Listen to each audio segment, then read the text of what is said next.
This conference will now be recorded. So, welcome everyone to the Advanced Prostate Cancer virtual peer group. Today is Monday, I had to look at my watch, Monday the 16th of August. Summer's moving really fast. And I'm Herb Geller, who's moderating tonight, and I'll welcome you all to our group once again. As you know, we have a policy of when someone new joins the group, we're going to introduce them to the group systematically. And today we have George, and am I pronouncing your name right, George Degnan? Correct. With us. And so I'm going to start our meeting by asking George a few questions that will get us information in a way that we might be able to help you. So Okay. the first, how old are you? 81. Okay. And where do you live? In McLean, Virginia. Oh, another DMV. You know, this is not such a great area. What's going on, Herb? It's great for prostate cancer, it seems, but that's not such a great thing for everybody, for us, right? So, Yeah. And George, when were you first diagnosed? In September of 2011. Okay. I call it my personal 9/11. Right, your personal 9/11. And so at that time, do you remember what your Gleason score was and what your PSA level was when you were diagnosed? My Gleason score was 8. My PSA score was, I don't really remember. It must have been around 7 or 8 or 9. Mm-hmm. I had been under care for, the observation process for a long time. Mm-hmm. I mean, back when my PSA was like 2, 3, 4, and I was getting checked every quarter and getting periodic biopsies. I was a patient at Kaiser Permanente, and I guess it was around 2010 or early 2011, I had 2 TURP procedures, 6 months apart. And people have told me that had nothing to do with it, but I think it was really after the second TURP that the cancer got into my blood system. Up until then, it had been apparently contained. So my urologist said he didn't like what he was seeing and what was going on, and asked would I be willing to go over to NIH for a workup, which I said sure. So I went to NIH, and they said the cancer was spread throughout my whole body, my skeletal structure, all my lymph nodes, and they said who you saw at NIH? Oh, if you knew the name, I'd know it. No, Bill I don't. Dayhood? Pardon me? Bill Dayhood? Would that be a name? What was the first name? Bill. Bill. Dayhood. Yeah, that was him. Yeah. Okay. And the nurse was Anna something or other. Mm-hmm. And so they said they didn't have any clinical trial there that would help me, but I should look around and see if I could find something that might be beneficial. And so I went around and I found Dr. Nancy Dawson at Georgetown. And I ultimately hooked up with her, and I've been with her ever since. So is she a GE oncologist? Yes, she is. Yeah. Yeah, she had been at NIH for a number of years. She was military Department of Defense head of the prostate cancer programs for the Army, and then went to NIH, and then went to up in Maryland. What's the name of that place? Hopkins. University of Maryland. Johns Hopkins, yeah. Okay. And then she went to Georgetown, and that's when I met her. Mm-hmm. And I've been very impressed with her. Is she still your doc? She still is, yes, yeah. So tell us a little about what's happened over the past 10 years. So you went from NIH to Nancy Dawson in 2011 or so, and then what treatments did you get and what scans did you get and how did things progress? Well, I was on, they put me on, the first clinical trial I was in with Dr. Dawson was the Lupron simultaneously with the Taxotere, the chemo. Okay. And that was called, I think it was the Charted trial. Yep. And that was a very important trial in our history. Yeah, yeah. So it's become the standard of care, as you know, and I was on that for several years. I think probably maybe almost 5 years. Right. Well, you probably had 6 rounds of Taxol, right? I did, yeah. And you stayed on Lupron. Correct, yes. And I'm still on Lupron to this day. Yeah. How is your PSA doing in that situation? I don't remember what my numbers were back in those days. I don't know when it went down to, at one point it was 0.2. And I don't know if it was during that first trial or the second trial. Mm-hmm. So what was the second trial?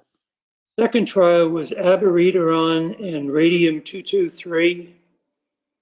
And I was in the placebo group. And they stopped that study because the 223 recipients were dying at twice the rate of the people in the placebo group. Right. They've actually figured out a way to go around that right now. But that early study didn't make it. Right, yeah.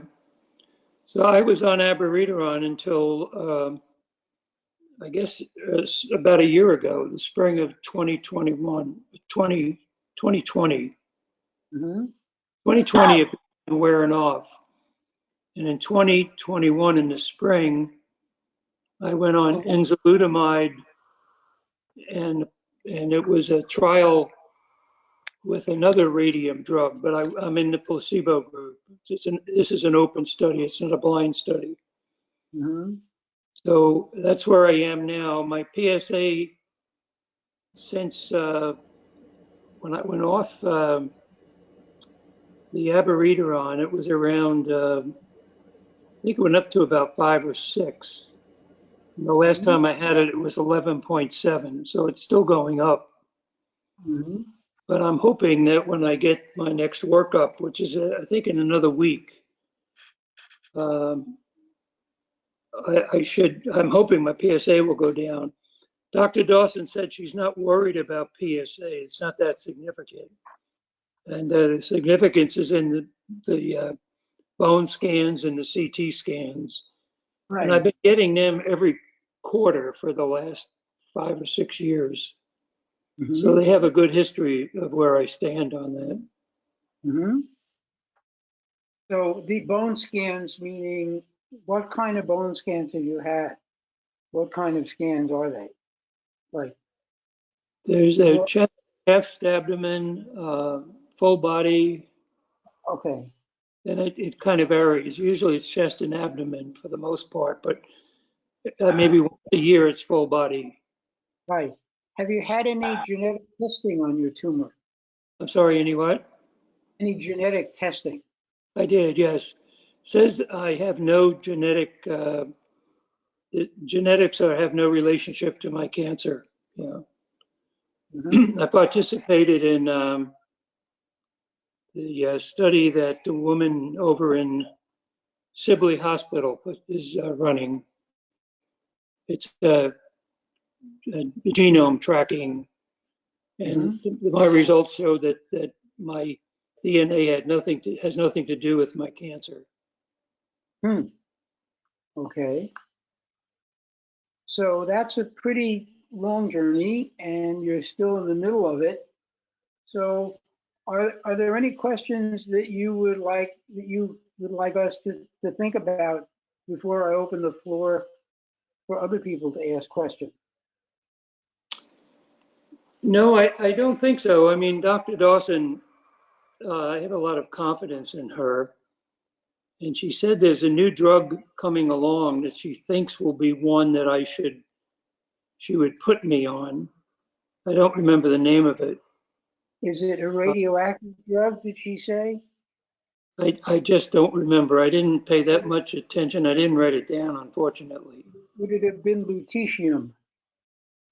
It might have been. That's kind of sound. I was thinking it started with L. Yeah. Yeah. Right. It is coming along. The results of that study have come out, and they're quite promising, and people are hoping that the FDA will give it approval relatively soon. Unfortunately, right now it's not approved. Okay. Yeah. Yeah. That's what it said. Once it got approved, I would be a candidate. Right. So, so you're thinking. So right now you're on enzalutamide. Is that what I'm saying? Thinking? That's correct. Yeah. Yeah. And your PSA is. I mean, you mentioned your latest, but is it steady or stable, or is it been going up since I got off the abiraterone? I think at that point my PSA was about 6. Mm-hmm. It went up. Since then it's gone to 7 to 9 to 11. What else was I going to say? So it's up there, but she's not worried about the PSA per se. Mm-hmm. So I'm not going to worry about it either. Right. So, I mean, the other thing that you might, that people, well, I guess I'm not going to be the one now. I think we've got into the information, and I think I'm just, and you've mentioned that you want to hear from the group, and I'm just going to open the floor for people to make some comments. And maybe I'm going to ask Len to lead off. It's Len. Okay, yeah, I just had to unmute her. George, how long are you on enzalutamide now? How many months? I got on it back in around February or March. I had a terrible experience for about 2 or 3 months because I was on prednisone with the abiraterone, Mm-hmm. and they took me off everything cold turkey. Oh, and no. Went into liver dysfunction, and I had all sorts of swelling in my body parts and aches and pains. It took about 3 months to get me stabilized. Damn right. How did that happen, George? I mean, they just never told you to wean off? You're the second person I've known that happen to. And I know that the repercussions are pretty serious. I had a friend that they did it to, and he lost 35 to 40 pounds. I've lost 60. Yeah. Yeah. I mean, did Nancy Dawkins just never told you to wean off? I mean, what? No, no. And she said later, I suppose I should have weaned you off that. But they just took me off cold turkey for 2 or 3 weeks and then put me on the new regimen. And then I just reacted very badly. And so she took me off everything, and just the enzalutamide was 4 tablets or 4 capsules. Oh. She took me off it all for 2 or 3 weeks and started me on with 2 of them. And then in 2 or 3 weeks added the 3rd, and another 2 or 3 weeks added the 4th. And at that point I was kind of pretty much stabilized, which was just 3 or 4 months ago. So I'm starting to feel myself again. I'm 81, but I'm very active. I got to tell you, God bless you. I mean, there's just no excuse for that. And the first doctor that did that happens to be I know him really well. He's a fabulous doctor. He now heads up a group somewhere. And both he and his nurse practitioner forgot to mention it. But they did acknowledge later on and apologized. I mean, it wasn't, oh, I suppose I should have told you. I mean, it's standard practice. I mean, Dr. Mark, you're, or Dr. John, I mean, isn't it standard practice when you come off prednisone to tell people to wean off? Yes. Well, certainly it would depend on how long he was on it. If it was just like a week or 2, you wouldn't worry. But if you've been on abiraterone for a couple of months, getting off, I mean, you're going to have John. renal Mark. deficiency. I was on it Because- about years, yeah. Yeah, It was because on- abiraterone has the characteristic that it's what's called an irreversible inhibitor of the enzyme. So Abi actually binds to the enzyme and essentially kills it. So when you come off of Abi, you have to make new enzyme in order to bring back your steroids. So going cold turkey without prednisone is just insane, Unbelievable. because you're not going to be on for a while. I I was just have to told say- to continue the full dose for 2 to 3 weeks after stopping abiraterone, and then at that point begin a taper, which was another 2 weeks. So it's not unusual that you would feel crappy like that. Yeah, but Mark, you were on it for a short time. George was on it for 4 years. Right. Unbelievable. No wonder you I just, my heart really goes out to you. My heart goes out to you. That's just, it's so avoidable. Right. Um, Continue. So Len, I'm sorry to interrupt you. Go ahead. Well, I was going to say that you've been on enzalutamide from March, I believe you said. So that's like about 5 months. And your PSA is rising. I think you need to talk to your doctor about moving on and putting you on some other therapy. Ask her what the options are. And the pros and cons of each option, but it seems to me that she's keeping you on a treatment that isn't working, Mhm. and it's probably making you quite fatigued. It usually does that with most men. Not to mention brain fog. So Yeah, that's a symptom. That's a symptom. Yeah. I wouldn't just be content with her saying, well, let's wait for lutetium to be approved. We don't know how long that's going to be. If it were me, I would want to be put on another therapy ASAP and probably stop you're still taking Lupron, right?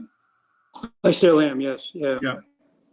Well, Len, I was getting it. what do you think I'm the sorry. choice is? Sorry, go ahead. What her? Guys, Chemo, Len? right. Well, chemo comes to mind, except now George is 81. Yeah. Let me wade in here, guys. Couple of things. First of all, I think, George, you've got to talk to her and insist. I mean, I know you have confidence in her. You said that earlier on, but boy, that confidence would have been mightily shaken if she was my doc at this point. One of the things we do in this group is we try to make you your best advocate. So what we're going to do is give you some things to raise in talking points with her. Wonderful, good. And don't be afraid to assert yourself. Okay, I mean, these docs don't sit on pedestals, and sometimes, as you've just found out, they make mistakes. Yeah. Now, one of the things that we really have found out over the years is that with drugs like abiraterone and enzalutamide, if you're on them for a long period of time, they change the nature of your prostate cancer. So your prostate cancer, which started off being sensitive to hormones and testosterone, may possibly no longer be. So the first thing that we really would want to do, in my view, if it were me, is I would want to go in and look and check to see, has my prostate cancer changed? Now, one way to do that is to biopsy something somewhere. You've never had your prostate treated. So that might be an easy place. And let's look and see if your disease looks more like small cell neuroendocrine disease now than it does look like adenocarcinoma disease, which responds to hormones. And I think that would be the first thing that I'd want to talk to Dawkins about. We need to look at that. If it is more like then that small cell neuroendocrine disease, then there are treatment options that can be considered. You can do chemotherapy. Certainly, if you did it again, you probably would want to do it with something called cabazitaxel or Jeftana, because that has, for most men, not all men, for most men, it has lesser side effects than the docetaxel. It's so gentle a drug. We know many people that have been able to stay on that for a long period of time. And they may want to mix some carboplatin in there if they suspect that your disease has morphed. My suspicion, I'm not a doc, but my suspicion is your disease is changing. And I say that because of the long time that you spent on the abiraterone with success. The fact that your disease doesn't respond to enzalutamide is not surprising. Very, very few men, I think it's only around 8% respond to enzalutamide after abiraterone.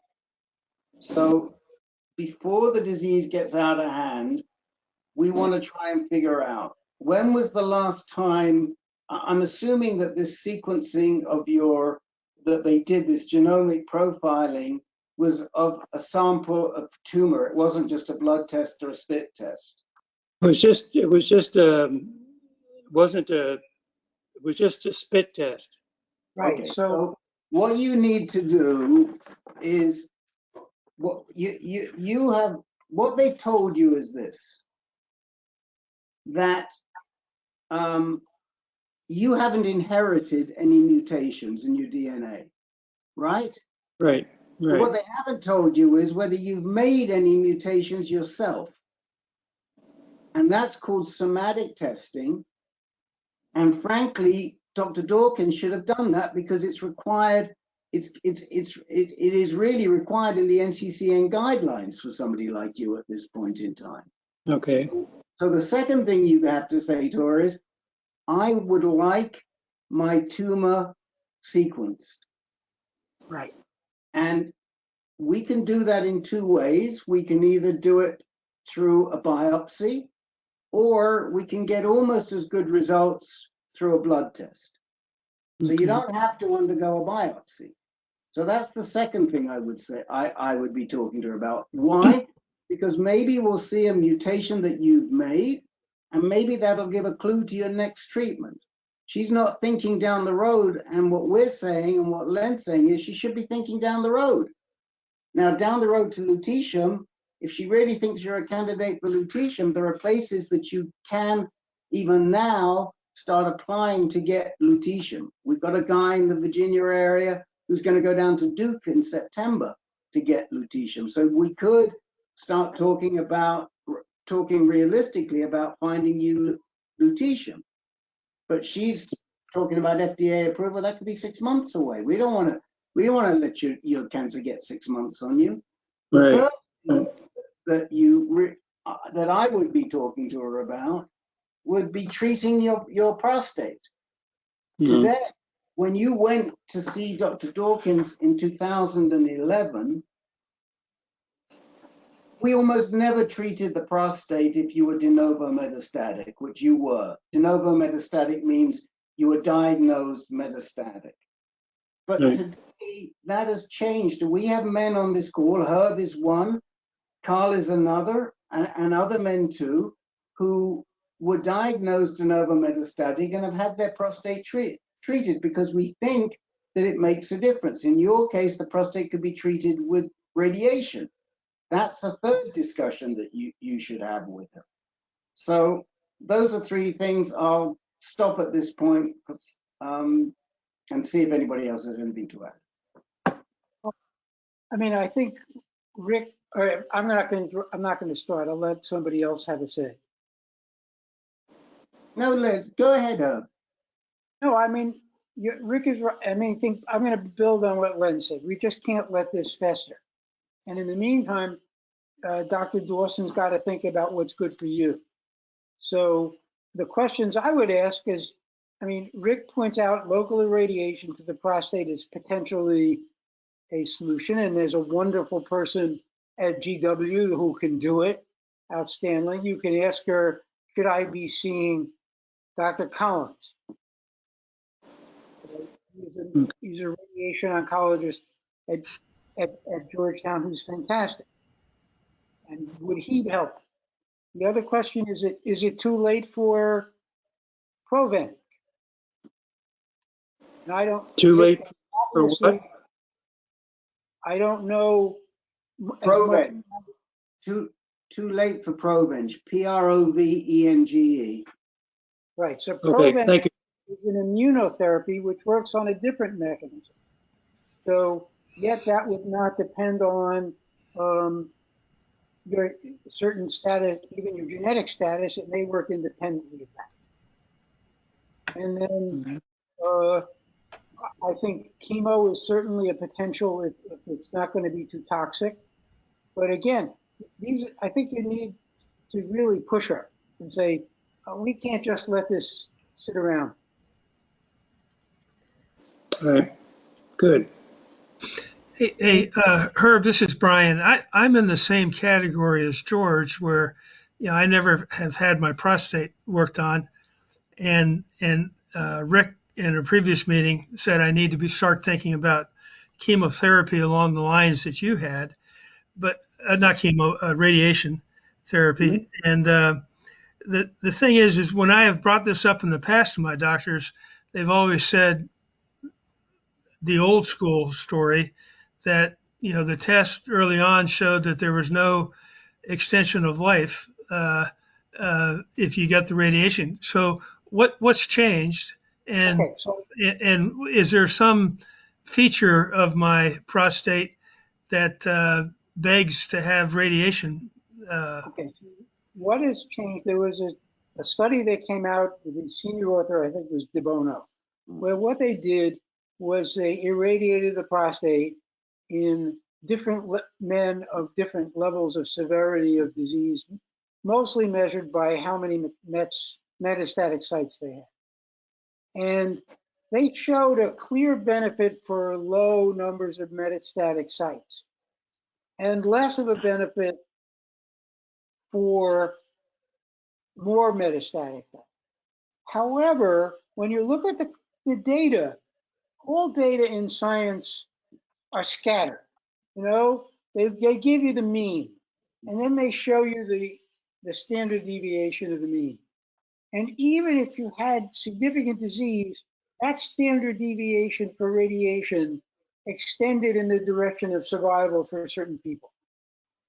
So even though I had to have a big argument with my radiation oncologist at NIH to get it, they didn't want to do it. That's why I had to go to Georgetown rather, because they said, oh, it's not standard guidelines. And then after I got it, the paper came out that said, even, when I look at it, yeah, I was above the line in terms of the mean of whether it's beneficial.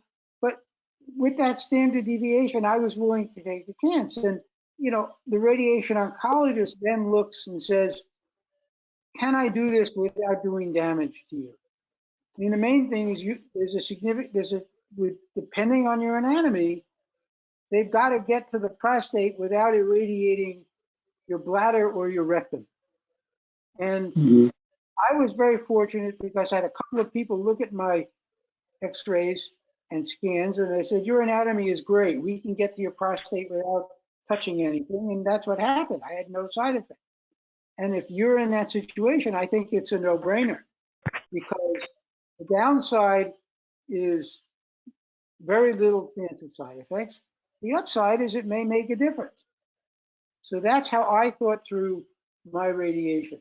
And I think it applies to you, and I would think it applies to George, that there is a chance it's going to help. And depending on your anatomy, if there's no chance that it's going to do damage, and then that's up to the the radiation, and if you're both in the area, right? So you would both go to Sean Collins. It depends on what he said. That's why the whole thing. What changed?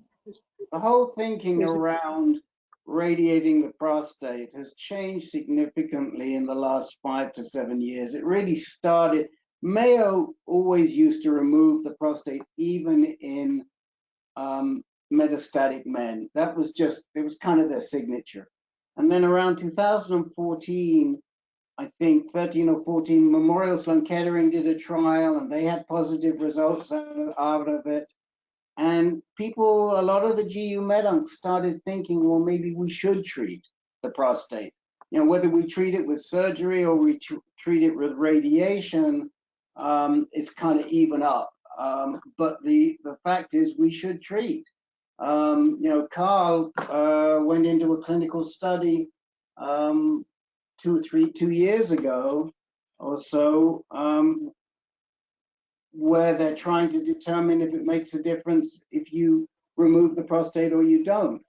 But I think that the modern thinking now is that's what you want to do. And if it were me, that's what I would do. And there are, as you've heard from Herb, we've got several men on this call who have done that.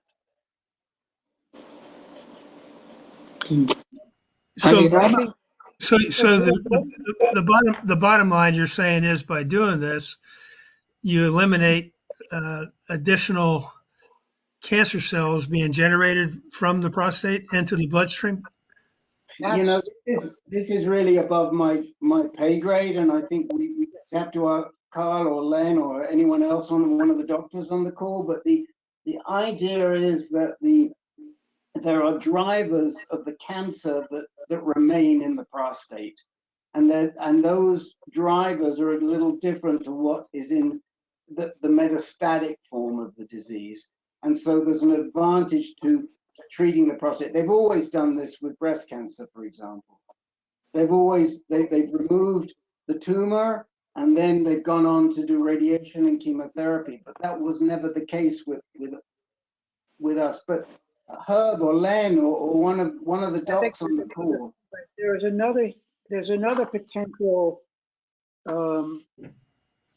What am I looking for? There's another potential mechanism involved, and that would be the idea that if you irradiate the prostate, you may trigger an immune response against prostate cancer. Right. If you do successfully produce this immune response by killing off cells in the prostate, the thought is that these immune cells might go and kill the metastases elsewhere as well. There's no strong data for that because it's hard to get and it's hard to design a trial that's going to show that. But there is that the idea of irradiation to the site may trigger an immune response. Yeah, I'm on Xtandi, and I am just finishing up my 4th week. This will be the last week on image-guided radiation therapy. And I've had no side effects or anything like that. Right. So Stan, where are you being treated? At Sloan. Uh-huh. Yeah, but it wasn't even a questionable call. I mean, that seemed to be from Dr. Morris's point of view the standard protocol. I couldn't take the abiraterone, so I went to the Xtandi, but the radiation was always in my near future once I got diagnosed. Got it. Who's your George and Brian? I hope who's your radiation oncologist, Stan? Dr. Mychalczak. Okay, and what's the report on Dr. Mychalczak? In terms of what, Rick? How do He's the head of radiation up at the Sloan section in Harrison or West Harrison. Okay, the reason we ask is because we often get people who want to go there, and we don't know who to recommend. I think we used to Len, didn't we? Isn't that where you got your radiation from Borys Mychalczak in Harrison? Boris Mueller, right, correct. It's Sloan. He has since moved to Baskin Ridge, I believe. Okay. So now we have another name. I ask you because now we have another name. Stan, that's why. Yeah. It's Mychalczak or something like that. Mychalczak. Yeah. He's very good. So George, I think, are there any other questions you might have for us? No, I'm overwhelmed. I mean, this is so I great. think what we're saying is you've got to have an appointment with Nancy Dawson soon. You've got to say, and then the other thing that I would argue that it's never too late for a second opinion. She's been treating you for a long time, and it may be you might want to talk to somebody else who goes over what's happened to you and what they might think differently. I think in a situation like yours where there are potentially several different avenues to go, it would be nice to get another opinion. Yeah, great, good advice. Thank you. And so keep us informed and how things are going. Any other comments from anybody else? Just keep coming back, George. And right. We want to hear the story. Yeah, we meet every week, and if you want to if you want some help trying to find where you might go for a second opinion, we can probably provide some guidance there too. That'll be terrific. Thank you. Thank you. Herb. Okay. Herb. Thank you, George. And Bob, did you have something to say? Yeah, thanks. Lutetium-177, there are several trials going on that, and one's at UCLA. And when I looked at the qualifications, you had to have had taxane twice, unless your doc said you could only stand one. Just in case people are looking at that trial or one of those trials. Interesting observation. Yeah, Bob, you raise a really interesting point because I am really stumped in this vision trial about this taxane business, because every time you read a write-up on the vision trial, they say, well, they took taxane out of the equation. And yet, you have to have had taxane once or twice. Probably in a case like George's and his age, I suspect they wouldn't insist on a second line. But you're absolutely right. And yet I don't understand how they took it out of the equation. I see that on the 19th, Thursday, Michael Morris is going to be talking to the New York prostate cancer group. But it's a performance to get into that. You've got to write to them, tell them why you want to attend, and then they've got to send you permission and blah, blah, blah. And I can't be bothered, and I've got another group going around the same time anyway. But if I went, I would ask him, can somebody explain to me how you're taking taxane out of the equation in the vision trial when you require that people have had 2 lots of taxane first? Herb, maybe you understand that from a clinical trial standpoint. I can't imagine other than they're taking out of the equation in the sense that everybody has to have it. So, so there's no group that gets it without having taxane. So therefore, it's not involved in the control versus treatment arm. That would be the thing. Since everybody has it, it's not, and we randomly assigning you to the control of the treatment arm, it's not going to be a function of taxane. Right, and I just want to add, because we don't want to mislead anybody here. Bob is 100% right that UCLA is running this trial, but for the life of us, we don't know who else is. And let me just say, Novartis actually wrote to me last week to ask me where the trials were. So now we know that UCLA is doing it. We know that Dr. Schultz sent our Latimer there. Our Latimer's had 2 treatments, but we have spent a lot of time trying to track down who else has the trial active right now, and we cannot find anywhere else other than UCLA, although we think that Duke is going to activate the trial in September. And other than them, everybody else is still a little ways away. Tulane is a little ways away from what we understand. Mount Sinai is a little ways away, but they're all working on getting this trial up and running. I mean, I think this, what might be operational here is that why set up a trial now where based on the vision trial, it's likely to get approved by the FDA? What is setting up another trial, which if it gets approved, would have a hard time recruiting? This is called a managed access trial, is the name of the trial, the Managed Access Care Program, I think. Anyhow, I don't know what they're trying. My guess is they're trying to set up places where they'll be able to give the treatment once the treatment is approved. I suspect that's what is the strategy. but given that, I think we should move on. Okay. Before we do so, I just want to ask Joel, what was the blob on your screen? We thought we were all going to get swallowed. I never figured it out. I did what Jake said, and it worked fine on the second go around. Do you need some time tonight? Yes, I do. Okay. And well, Larry, how are you doing? Larry Fish. Well, hi, Herb. I'm doing all right, I guess. I think. I hope. I hope so too. Would you like some time tonight? No, I'm good tonight. Thank you. Okay. Herb, we have someone who's just joined on the telephone. Would you care to identify yourself on the phone? Yeah, this is Bill Franklin. I'm just listening in.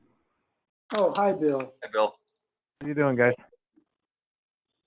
And we have caller 02 as well. That is caller 02. Oh, Bill's 02?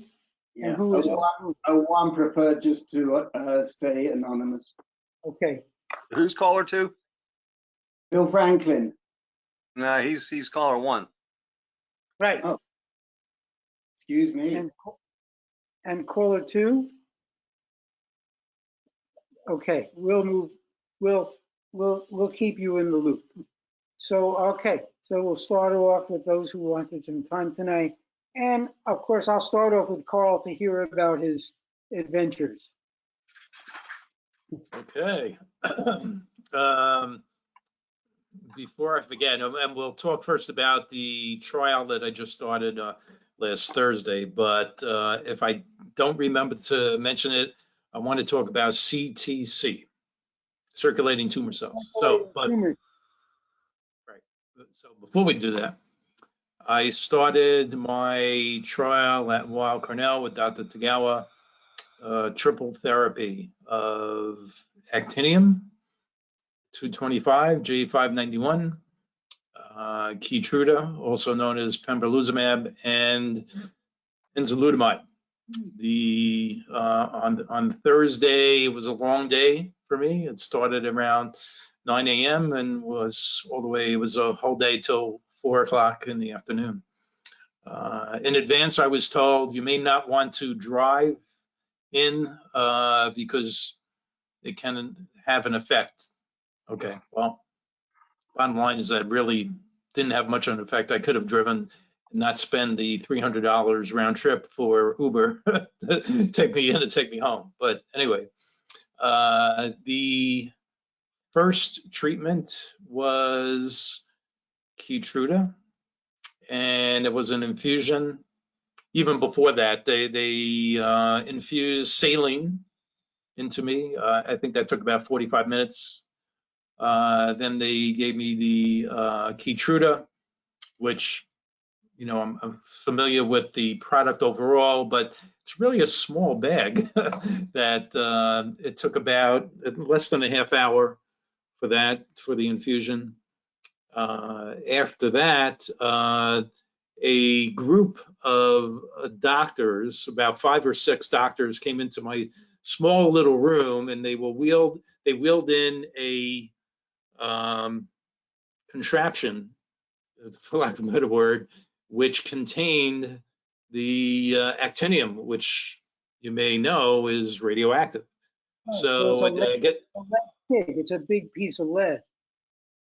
yeah, well, there was probably a lead line type of a contraption, and inside of it, because I saw them lift it up, inside of it looked like it was a big needle, which contained the actinium. So one of the people introduced themselves as a radio pharmacologist, which I did ask Len if that was something that he had done before, but he said no, it was before his time, or since his time, I should say. And several of the people were in the room, another nurse, another doctor, a person with a Geiger counter. It's like, oh boy.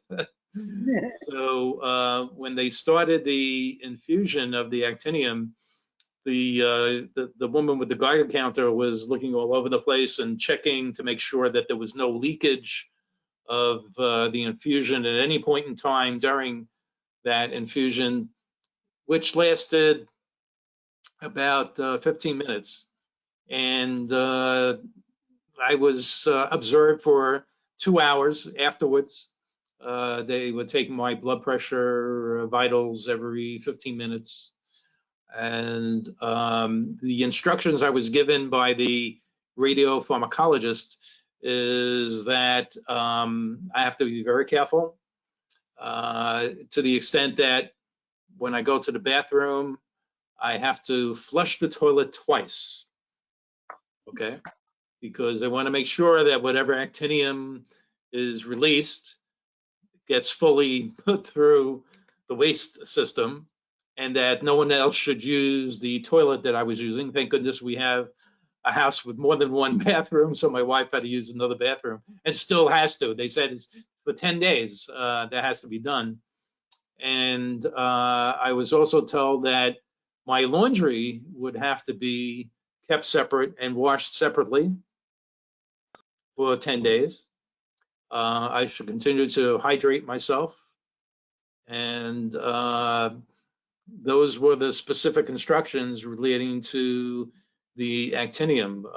In addition, I started the enzalutamide, which is a pill, right? That's 4 pills of 40 milligrams each, and I will continue to take that every day. The actinium was a one-off infusion. The Keytruda is expected to continue every 6 weeks. The trial shows that it should continue for the next 2 years for me to get the Keytruda infusion every 6 weeks. Also, for the next couple of weeks, I have scheduled weekly meetings at Weill Cornell with Dr. Tagawa, and also for me to have blood work every week on a Thursday. They are monitoring, obviously, to the extent there are any potential low blood counts, that they need to be aware of that as soon as possible and to address it as appropriately if it happens. The side effects I was originally told about was, as those of you who may have participated in clinical trials before, there's a disclosure document that is explained to you in advance of starting the trial, and you have to sign off on it to say, I understand the risks and also understand that this participation in this trial will not benefit me. Okay, so those are all the lawyers that make up the. Carl, is that you tolerated this first session well, and we can just hope that the next ones will go well and do something too. Yeah, I mean, there are some side effects, nothing dramatic, and I really was preparing for anything and everything, and it just didn't happen. There's a slightly more fatigue. There's some slight feelings of nausea, you know, that's pretty much what I'm feeling at this point. Nothing dramatic. So I hope it continues that way. Oh, So tell us, you mentioned CTCs at the beginning of your session. What Before was you your? get there, before you get, let's just wrap up on the actinium and the trial. When did you say the next pembrolizumab is? 6 weeks. 6 weeks. And how many pembrolizumabs in total? It goes for 2 years, so every 6 weeks for 2 years. Wow. Does anybody have any questions for Carl about the trial before we move to the CTCs? Carl, is this primarily to respond to your BRCA mutation that you have? Actually, no.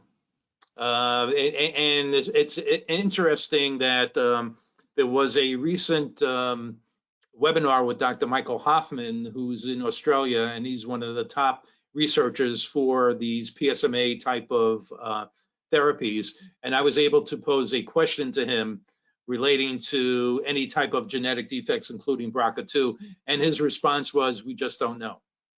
Right. So it's being studied, but right, in the Vision trial, they didn't do genetics. right. Unbelievable. Yeah. Unbelievable. Where did you have it done? At Weill Cornell in New York City.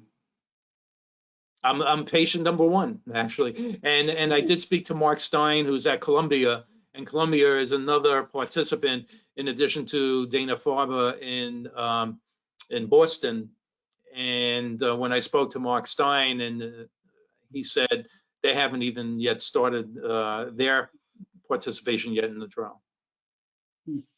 Carl, this is Jake. Didn't you try Keytruda a while back? No, it was Provenge. Okay. I don't know where I got the idea that you had already tried Keytruda. Nope. Okay. Hey, Rick or Herb or anybody, we know Dennis McGuire had lutetium, and he never told us anything about all these precautions that they told Carl about when urinating or washing your clothes. I'm curious if anybody knows that Dennis just didn't tell us, or it's not an issue with lutetium. Well, no, I mean, my guess is that this is, since it's a one-shot deal, Len, my guess, and I don't know because I haven't looked, it must be a higher level of radioactivity. Right. Dr. Tagawa had told me that actinium is 1,000 times more powerful than lutetium. Wow. But it has a shorter range of right. Activity, right, Carl? Yes. Alpha radiation. Alpha right. Alpha emitter versus the beta emitter, which is lutetium. Yeah. And remember, beta particles get stopped. I mean, tritium is a beta emitter, and you can, your clothing will stop tritium, but not alpha particles.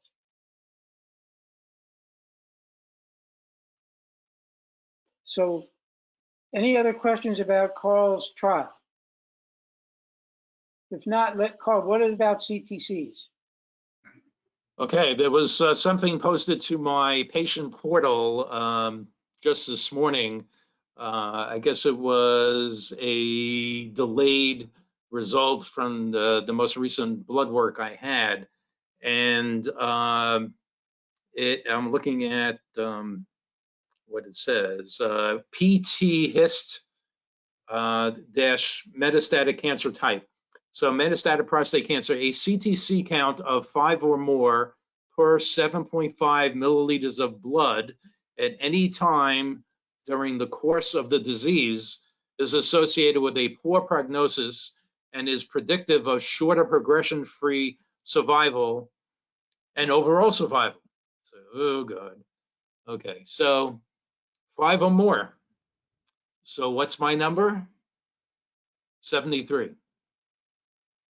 What does it mean? I sent an email to Dr. Saraya, my main oncologist, and his response was not sure what to make of it. As we can imagine, PSA to be a CTC 2. And then I responded back. I said, looks like a high number to me and is concerning. Hopefully it will come down with this trial along with the PSA. And he simply said, agree. I mean, I think we all agree. I mean, CTCs means that these are tumor cells that sort of escape from where they are and they end up in your bloodstream. So clearly, you don't want too many, and you seem to have more than the 5. But that's what all these therapies are for, Carl.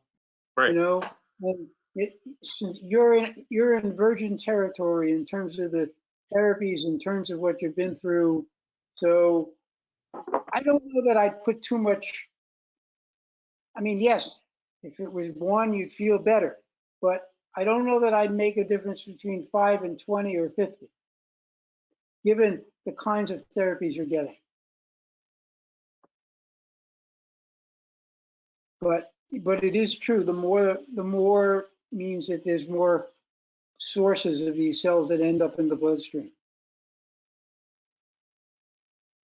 But And hopefully, are they related to micro size cancer cells? no. It's No. just No, what they are, Carl, is that they are cancer tumor cells that have sloughed off of tumors in your body. So and they move into the blood cell.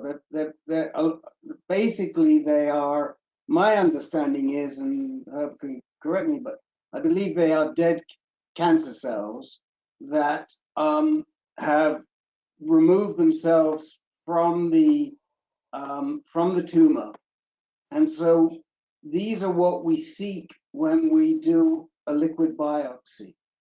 And the liquid biopsy technology extracts these circulating tumor cells from the blood and then is able to check the genetic DNA and do a genetic analysis. So you right now would certainly get a result if you were to do another Foundation Medicine liquid biopsy. You know, there's no reason for you to, if you needed a biopsy, to do more genomic sequencing for you to do any other type of biopsy right now. A lot of times we don't get a result if the CTCs are 4 or less. So, you know, when was the last time you were scanned? A week before the trial. I mean, like, how did that scan compare to the previous scan? Well, it was several scans. It was the gallium-68 PSMA scan, and they compared that to CT scan of the abdomen, chest, and pelvis. I also had a follow-up MRI of the thoracic spine because of what they had seen on the PSMA scan, which is relating to what had been seen previously by the 7th rib. Let me stop you. What I'm trying to ask is, do we have 2 scans that are comparable over the last year? Oh yeah. One from a while back. The same type of scan now versus the same type of scan 12 months ago. Yes. I've had several CTs of the chest, abdomen, and pelvis. MRI of the thoracic spine, never had that. And the gallium-68, I don't know if that can be compared to the ATF-PYL. Compare? How does one of these recent ones compare to one of the old ones? The recent one, there was a concern that there might be some intrusion into the spine, and Dr. Tagawa kind of freaked both my wife and myself out when he explained that, you know, although there's a really remote chance, but it could potentially mean paralysis. It's like, what? Paralysis? Okay, but do we see a huge amount, a huge increase in the tumor burden recently versus 12 months ago? Not that I've been told. Okay, because that is probably what this high CTC would suggest, and that's the question I'd be asking Soraya. Is this arising from a significant change in the tumor burden? And if not, it is very strange, because where are these cells coming from? Right. Anyway, Carl, it would be worth asking Tagawa as well what he thinks. Oh, yeah. I will see him on Thursday. You know, and all the other people you've spoken to. Right, but be specific and say to him, you know, like we've got two scans here. They may not be the best type of scan, but we can compare A 12 months ago with B 3 weeks ago. What is the difference in the tumor burden in those two scans? Because we're seeing a very high CTC count. Right. Okay. So, Carl, we will hear from you soon, I'm sure. Yeah, Carl, I just want to say what I'm sure everybody's thinking, that we all fervently hope that you will be an exceptional responder here. Yes. Knock this thing out. Right. Knock it way down. Good luck. Okay, thanks. Yeah, good luck, Carl. And Carl, be a star on Thursday. Right. Whatever it is. Well, I didn't know whether you wanted to mention that but. You can mention it. Tell them what you've still got the floor.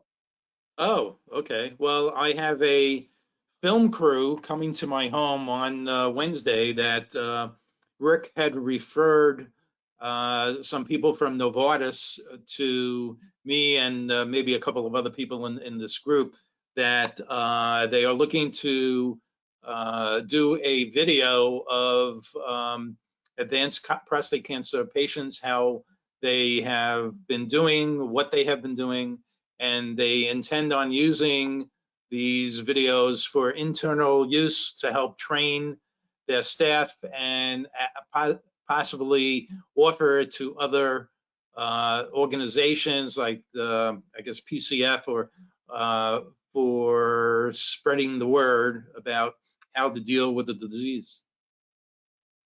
Yeah, great. So it's going to be 5 hours that they are going to be here, and it's probably all going to boil down to a 10-minute video. So. Well, if any of you have not seen some of these videos, Rob Baniskas, God rest his soul, was a poster boy for abiraterone when it first came out, and Novartis made Janssen made a delightful video. I think it's linked on our website. I think if you go to his profile, Rob's profile, it's there. But it is a wonderful video. It's not branded, so you wouldn't know that it's about abiraterone, but it's a really nice video. And Carl, can we get your autograph? Yeah. So I do think we need to move on. So okay. Carl, we'll hear from you next week. Alan, tell us what's up. Sure. I wanted to mention something. It's a sort of a treatment I'm having, not exactly for prostate cancer. My cancer is I'll call it stable. PSA is about 4. As many of you know, I've been on sort of a waiting mode with having had surgery and radiation a number of years ago. Both of my oncologists said no treatment needed just yet. Anyway, my issue that I wanted to just mention, because it could be of help, I recall there was someone a number of weeks back who had some concern in this area. I had for a number of months, I'll call it overactive bladder. It essentially was bladder spasms, which my urologist said was a latent effect from radiation back 5 years ago. And it sort of, got worse and worse and worse. I tried a number of different medications. I even tried they call it PTNS, the percutaneous tibial nerve stimulation, to sort of, I'll say, fatigue the nerves that indirectly relate to the bladder. None of this worked. I mean, the best success, and it was limited, was sort of watching my diet. So, I had to stop not only caffeine coffee, which I had stopped a while back, but I had to stop even decaf and stick to herb tea and limit certain fruits. And frankly, it was a real nuisance. And so my urologist referred me to another urologist who basically suggested, well, of course, I initiated the idea of Botox. And I had that almost 2 weeks ago. A Botox, basically, they inject very minute quantities into the bladder wall itself. They do it through the urethra. It's not that uncomfortable because they give you I'll call it a bladder wash of lidocaine ahead of time. And, I'd say the only side effect I had for about a week was that I was very sore upon urinating. And if anybody ever had to get this, I would tell you to get, before you even have the procedure, either get a prescription or get over-the-counter lidocaine gel, because it is somewhat painful to urinate. Anyway, that first time, it was like getting a knife in you. That's how severe it was. Anyway, after about 4 or 5 days, I have to tell you, those spasms went away completely. And so this coming Thursday will be 2 weeks. And I've been now, I would say, more than a week without a spasm. And I'll have a call in with my doctor in several weeks. And I have to tell you, I've been, if you can call it abuse, I've been exploring, okay, well, let me have a little more of this fruit. Let me have a half a cup of caffeine. And so far, I've been happy as can be. I only wish that I could have done it sooner, but that's considered very invasive as compared to some of the other procedures. So that was just my comment for folks, because it invariably will come up now and then. I can tell you, at least for me, it's worked perfectly, although typically you might only get 60 or 70% of the people who have success. So what about your eyelids? Have they gotten better too? I'm sorry, I couldn't hear that. How about the wrinkles on your eyes? Did they go? Oh, the wrinkles? No. It will take a long time to get there. They do give you a lot of black box warnings, though, that particularly for Botox Cosmetic, which is a different strength, that you could actually have migration of the Botox, which it will, from your forehead as far as your lungs and your throat. And people, you have to watch out. You could have serious issues. For me, it hasn't migrated that far yet. So if it takes out a few wrinkles, I'll be thrilled. Great. This is great to hear, Alan. And, I'm sure there are other guys who are going to benefit from this. I think so. There was a gentleman on, you all may recall, it was an older gentleman, I'm going to say a couple of months ago, when he was just so fed up because he couldn't get to the bathroom in time. He was having leakage.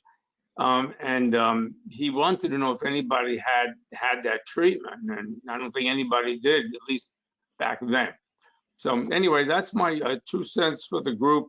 Probably next month I'll be able to report in on the latest with my prostate cancer.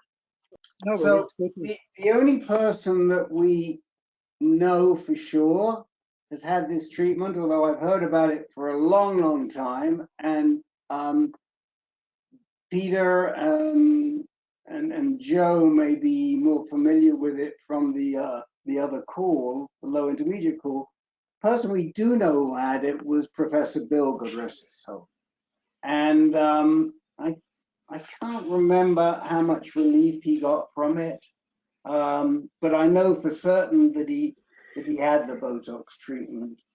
But like you say, for some it works, for others it doesn't, and I feel badly that we never suggested the Botox to you before now, to be honest, Alan. Oh, no, I knew about the Botox, but my urologist said, listen, you need to really try this other procedure first. It's less invasive. And frankly, when you read about Botox, you could be in a situation where you need a catheter for, it could be days or weeks because they overdo it.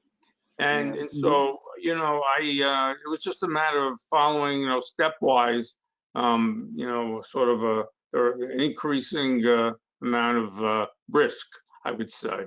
So far, so good. Hopefully it'll last for 4, 5, 6 months. And if I had to do it again, I'm signed up. That's good to know. All right. Very good. Thanks. Alan, thank you for sharing this. When you say bladder spasms, what exactly do you mean? Was it like a sudden unanticipated urges to urinate? Yes, exactly correct. For me, it would typically happen.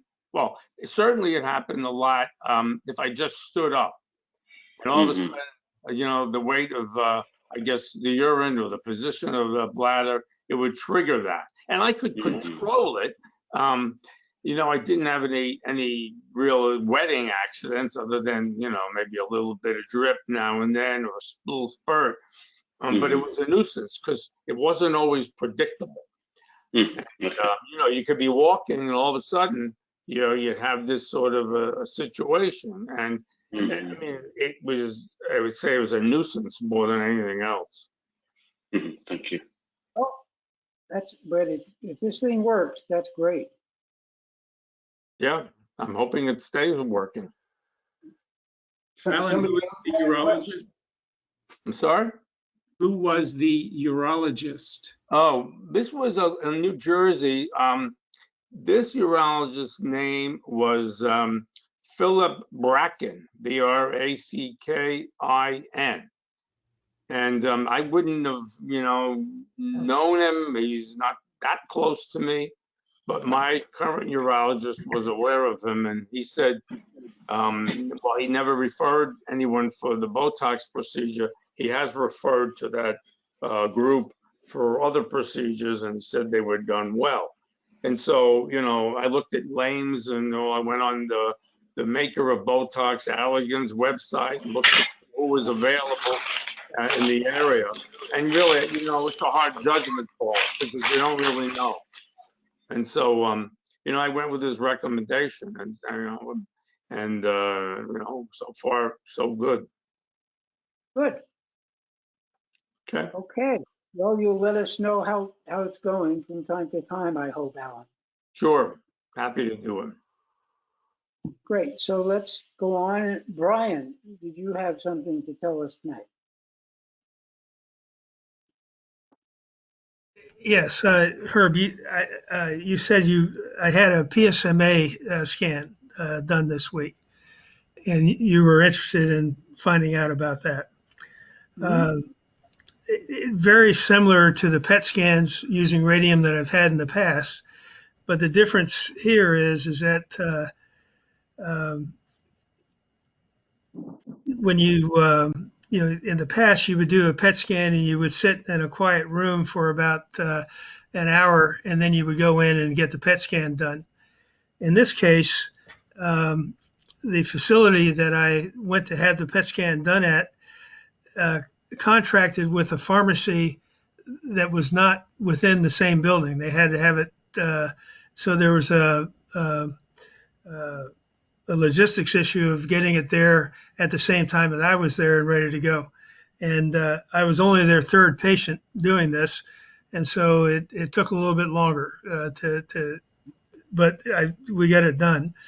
And the thing that they want you to do is they want you to be hydrated. And so they actually give you a saline solution for about 15 minutes. You get the radio tracer put into your system, and then you go into the PET scan area, and it takes about 30 to 40 minutes to have the scan done. And what I really wanted to find out is, did I have the PSMA markers? And my oncologist called me after this, and he said, yes, I did have the PSMA markers in my prostate cancer, which was good for the lutetium piece of it. But the other thing, I got the impression that he was blown away by how much greater detail you could see from this scan of the prostate cancer. I went today and I got some disc to look at, and it's basically if you start at a 180 degree level, you can go all the way over the top, and at every position you can see what your where there might be a cancer spot. They have like the right latex scapular lesion with max SUV 15.222 at axial image 99, but then so they can go back and you can direct the doctors to every axial image that's made on the scan so they can specifically see what they're talking about in terms of that cancer lesion. So I don't know if MRIs are like that also, but this is much more not two-dimensional, I guess is what I would say. It really showed a lot. And I don't know if that's good that it showed a lot, but it Well, did. I mean, The other, just the impressions, and I'll read this to you because I don't fully understand the vocabulary. I don't have a meeting with my oncologist until the 30th of October, and I'm trying to get some off the internet, but the impression was widespread osseous metastatic disease. And then the majority of the lesions are concordant with prior FDG study. However, there are several discordant lesions. Any a question about the difference between? Right. So what it means is that they know about most of them before.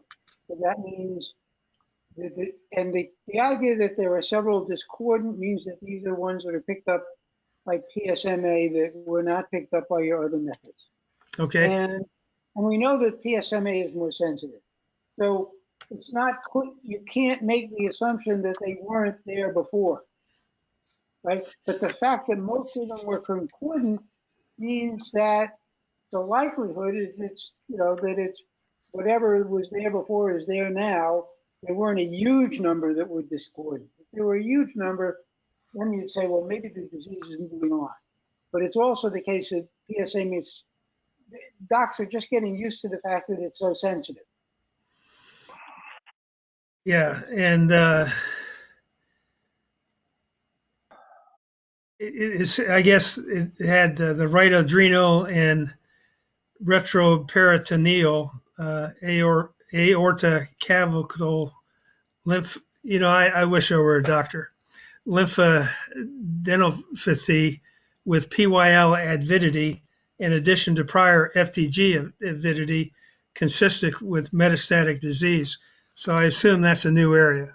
No, that's consistent with prior, which means Okay. it's an old area. All right. Well, then PYL avid lesion in the left vallecula and soft tissue mass adjacent to the right masseter muscle, not FDG avid. These are non-specific but atypical locations for prostate metastasis. Consider further evaluation of these regions via MRI. So let me say here, Brian, it sounds to me, and probably to Herb, like a fairly good report because they're not really reporting anything that hasn't been seen before. Now, this is somewhat of an unusual use for a PSMA scan. In your case, I think it was the Pylarify that you got. And we didn't really do this to check on how extensive the disease is. We did it because we want to know if you're PSMA sensitive and a good candidate for the lutetium. We already knew your disease was advanced. And it shouldn't be, the results of this scan should be reassuring rather than disturbing or giving you any more anxiety. Because what we know is what we pretty much knew before, and the fact that most of the lesions lit up. One of the things they're doing is they're making sure that everything they saw before with the regular scans shows up on the PSMA scans. They're comparing the two. Because Right. if we didn't see stuff that we did see on the regular scans, we'd say you're not PSMA sensitive, so you're not really a good candidate for the lutetium. But the fact is most of it's concordant, and that's why we're doing this.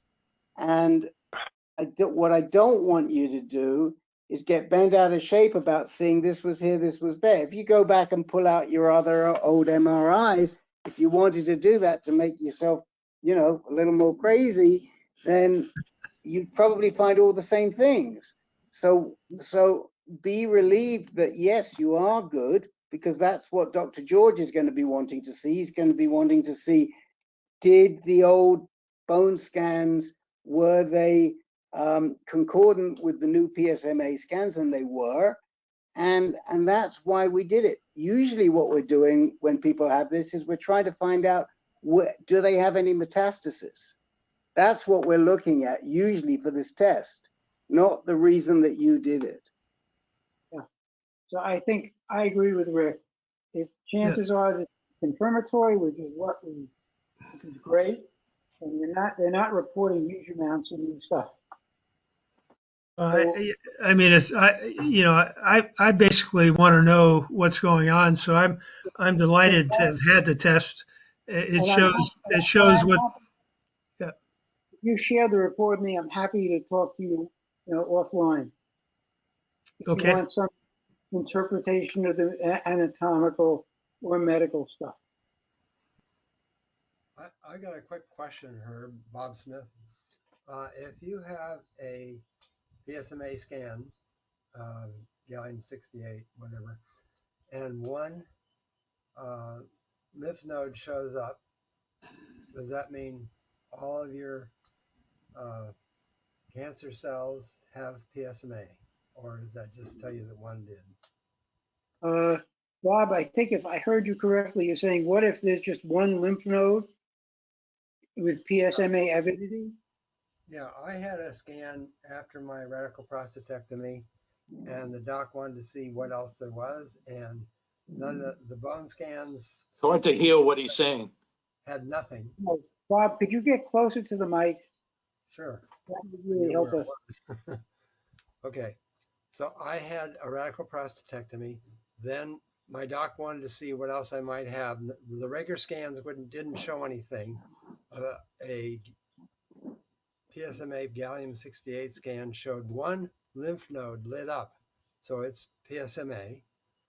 And does that mean that that's the type of cancer I have, that all my cancer is associated with PSMA?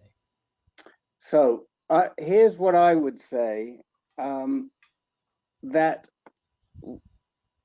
probably if you express the PSMA, if there were enough cancer cells in one place gathered there that they could express enough PSMA that it could be seen on the gallium, the likelihood is that most of your cells will express it, but there weren't any other places where it was seen.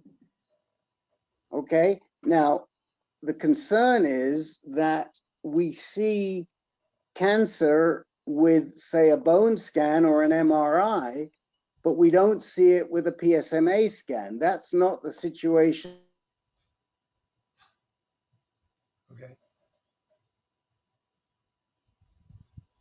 All right, thank you.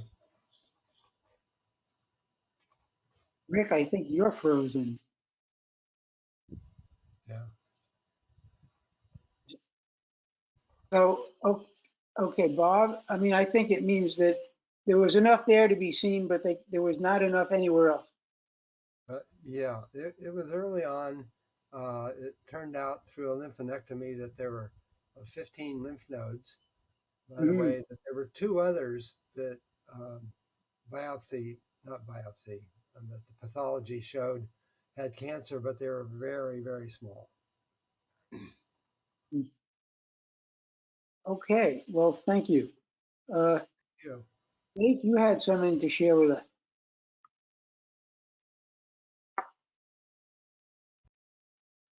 Yeah. You're muted. Yep, thanks. Yeah, just briefly, I had a PSA test last week, and my PSA went up a little bit over 10%. It went up 50 points to now 565. And to say the least, I've been a little bit bummed.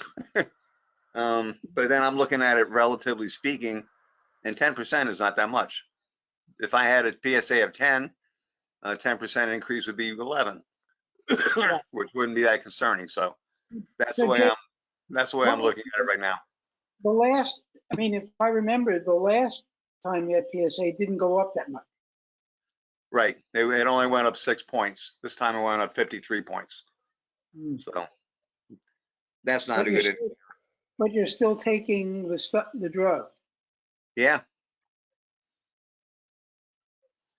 Well, we can, obviously we'd all want it to go down, but 10% is only 10%.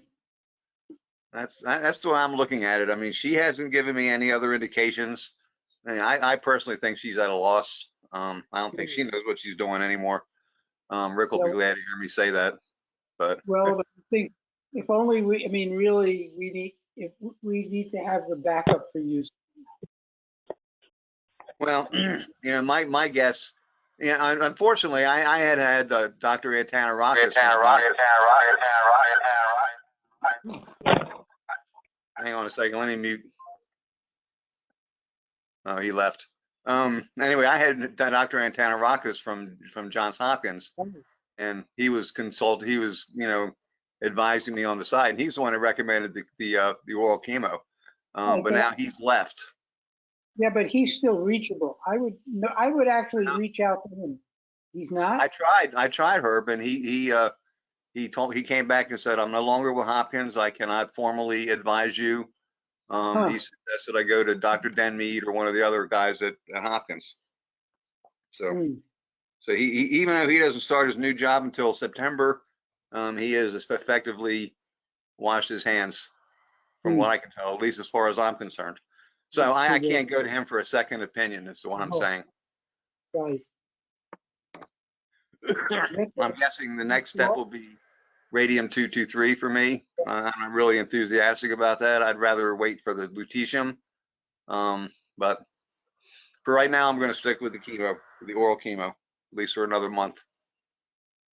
Unless anybody has any other suggestions or ideas. Rick, any thoughts?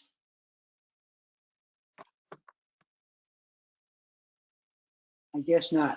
Okay. I believe you. What about getting a consult from NIH? Can you do that in a case like this? Well, there's an issue, so that probably not.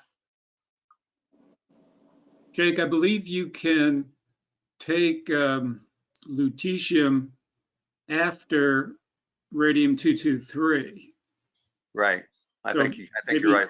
Yeah, so I think maybe the Xofigo can at least maybe get you through that gap period before lutetium is approved. Yeah, I saw that too. They've done a few preliminary studies, and there doesn't seem to be any issues with it following up with lutetium. But my concern with radium-223, Glenn, is because of my PSA, I started looking at radium-223 again, and I was concerned that they say there's a big spike in PSA once you start taking radium-223. And here I am already at 565. I don't, a big spike to me would be a couple hundred points, and I'm not sure how much of an issue that would be. Well, I mean, the PSA, it's a protein in your blood, right, Jake? And the bottom line is this: if the spike is meaning that it's releasing into your blood because the cells that are getting killed by radium or whatever, I don't know that it doesn't mean disease progression in that context. Right. They do say the things that I read, they do say that the PSA does go back down 3 or 4 months after you stop the treatment. But I don't know. That's probably then my next best bet. Well, let's hope for that. And just for your information, speaking of Dr. Antonarakis, Joel has put something in there, yes. Yeah. So he's giving a standard answer now to everybody. So he is not in business at the moment. Right. Well, thanks, Jake. Thank you. We're pulling for you. I appreciate it. Thanks. This is Gary. I was looking at that message from Joel, and Antonarakis may not be in business at the moment, but it sounds like what he's saying is when he is in business, you could contact him. It's not like he's necessarily washing his hands of the patients he consulted. He just can't consult right now. Right. What he's basically doing is he's saying he can no longer practice from Hopkins, and so he's recommending you go to one of the other oncologists at Hopkins. Right. Well, but he's saying I can't give advice at the moment. Right. Right. And I think the second paragraph is encouraging. He says, I don't know how to keep the records or how things will work out in Minnesota, but I get the impression he's saying, keep me informed because I could potentially keep you from Minnesota. Yeah, I agree. That's how I read it. Joel, do you agree? Yes, I agree with what you're saying. He's not credentialed in Minnesota, and he doesn't have any idea how long it's going to take the state of Minnesota to credential him. So, but he's keeping the door open from what I can see. Thanks for your patience, and please connect with Dr. Denmeade in the meantime. So he knows I want to go see him. I have already told him that. So I wrote to him because my PSA went up to 1.5 from a 0.9. And so he says, I can't help you, but go see Denmeade. And I'm not credentialed yet to practice, so I can't do anything for you. Huh. So Joel, you already asked for time. Is that what you were going to tell us, or Yes, that's basically it. Yeah. Yeah. So, and how soon can you get to see Denmeade? I don't know. I'll find out tomorrow. I'm going to make an appointment tomorrow. I know that Antonarakis wanted me to take a CT scan, bone scan, and PSMA. I already know now from Brian Davenport that I can take the PSMA instead of the West LA VA and LA. I can take it at Fort Belvoir, which is very close to me. So I have no problem getting the PSMA once I get a doctor's order. And if I can't get it from Denmeade, I could certainly get it from my urologist, because he's already told me he would. Mm-hmm. Great. So we'll just have to see how things turn out for you too. So, Ravi, did you have something to share with us? Can I just ask a question? Because Joel just said something that I want to follow up on. It sounds like, Brian, you got your PSMA at a VA facility, is that right? No, my first PSMA was a clinical trial at NIH, just like Len did. But I have not had a PSMA since. But my cancer has progressed now, so that I'm most likely going to take a PSMA test scan. That's what Antonarakis wanted me to take, and I've already consulted with my urologist about 2-3 months ago, and he's agreed to write the orders if Johns Hopkins doesn't write the orders. Right, but my question is, where did Brian get his PSMA? Fort Belvoir. So the PSMA scan is now available at a VA facility. Is that right? No, it's not a VA facility. It's an active duty facility, but some of us who stay with the military healthcare system get grandfathered in. And since I'm being treated at Walter Reed, I got a referral from Walter Reed to Fort Belvoir. Okay, now was the test that you got the gallium-68, or was it the Pylarify with the 18F? Pylarify. It was Pylarify. Okay, so that's what so this has got nothing to do with the trial that they're doing out in West LA, but it is a different type of PSMA that's being made available, and you're getting it through TRICARE at a local facility, right? Yeah, this is the PSMA of the newly approved FDA back in 27 May. So yes, this is a regular PSMA site for military folks, for veterans. Okay, I got it. Yeah, I just wanted to clarify for Joe Gallo and myself. Thank you. Ravi? Oh, hi. Yes, yeah. I stopped my radiation therapy. So I had radiation for 2 months, and I stopped it. That ended on August 5th, and I'm continuing my androgen deprivation treatment until April 2023. It's a 2-year treatment. So I have a few questions. So I think I withstood the radiation pretty well, but fairly early on during the radiation treatment, my urinary frequency started increasing quite a bit, particularly at night. And I was hoping the oncologist did not think that it had anything to do with the radiation, but there was no particular explanation for it. I was waking up in the middle of the night like 4 or 5 times, going to the bathroom.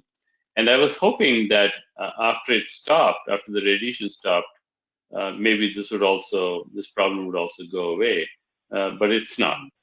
So I would like to hear if any of you went through this kind of an experience and what you did about it. Well, I can tell you that I get up a number of times in the middle of the night, and I pee and I go back to bed. Yeah, me too. Every 2 hours or so. I see. Yeah. In my case, it's more than that. It's about every hour and a half or something like that. Yeah. So, Ravi, did you have issues before you started? Not really. I had this issue when I had been, BPH before my cancer was diagnosed. But then I had the TURP surgery, and that resolved that problem. And then I used to wake up like once in the middle of the night. So let me give you probably a closer experience. So I never had any issues with frequency, thank goodness, or urgency before I had my radiation treatment. I had radiation treatments, and I did have urgency. Not really frequency, a little bit of frequency, but I certainly had urgency, and I did have to get up in the middle of the night. And it lasted for probably around 6 months. I see. And then it settled down. And it wasn't that bad.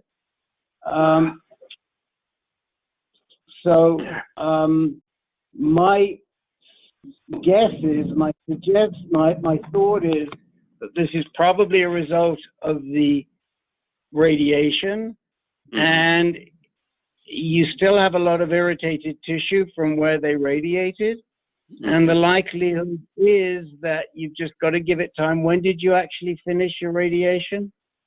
August 5th. Yeah. So, it could be 3 to 6 months, but I think you can look forward to it resolving. I see. So my urologist put me on tamsulosin, which I was taking when I had BPH. But But somehow this time what it has been doing is it's making me very dizzy. And that's driving me nuts. Right. So it is, the dizziness is, I've heard that side effect from Flomax before, but the fact is that why did you just decide to start taking the Flomax again when you had the urgency, or did your urologist suggest you take it? My urologist suggested I take it, yeah. And it is helping.